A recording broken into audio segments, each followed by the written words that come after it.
আসসালামু আলাইকুম ওয়া রাহমাতুল্লাহি ওয়া বারাকাতুহু। ইন্নাল হামদালিল্লাহ ওয়াসসালাতু ওয়াসসালামু আলা রাসূলিল্লাহ।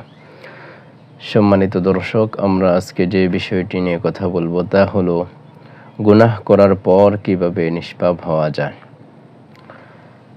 আমরা যখন গুনাহ করে ফেলি, আল্লাহর রাসূল সাল্লাল্লাহু আলাইহি ওয়াসাল্লাম একটি হাদিসের ভিতরে বলেন, আত-তাইবু মিনাজ যামবি কামান লা যামবা লাহ।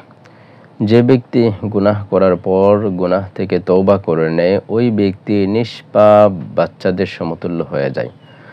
অর্থাৎ গুনাহ থেকে তওবা করার পর প্রত্যেকটা মানুষ যখন আল্লাহ তাআলার দরবারে তওবাটা কবুল হয়, ওই ব্যক্তিটা পূর্বে যেন কোনো গুনাহ করেনি, এরকম নিষ্পাপ হয়ে যায়, গুনাহমুক্ত হয়ে যায়।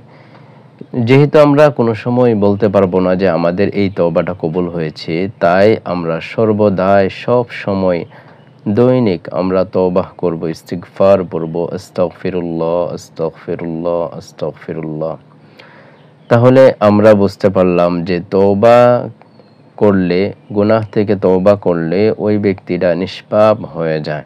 তাহলে আমরা আমাদের গুনাহকে যদি সওয়াব দ্বারা পরিবর্তন করতে চাই, তাহলে আমাদের, কারণ আল্লাহ তাআলা কোরআনের ভিতরে বলেন, গুনাহ যদি হয়ে থাকে তওবা করার পর পূর্বের গুনাহটা নেকি হয়ে যায়। তাহলে আমরা যদি আমাদের গুনাহগুলোকে নেকি বানাইতে চাই, তাহলে আমাদের উচিত হলো সর্বদা ইস্তিগফার পড়া। আসসালামু আলাইকুম ওয়া রাহমাতুল্লাহি ওয়া বারাকাতুহু।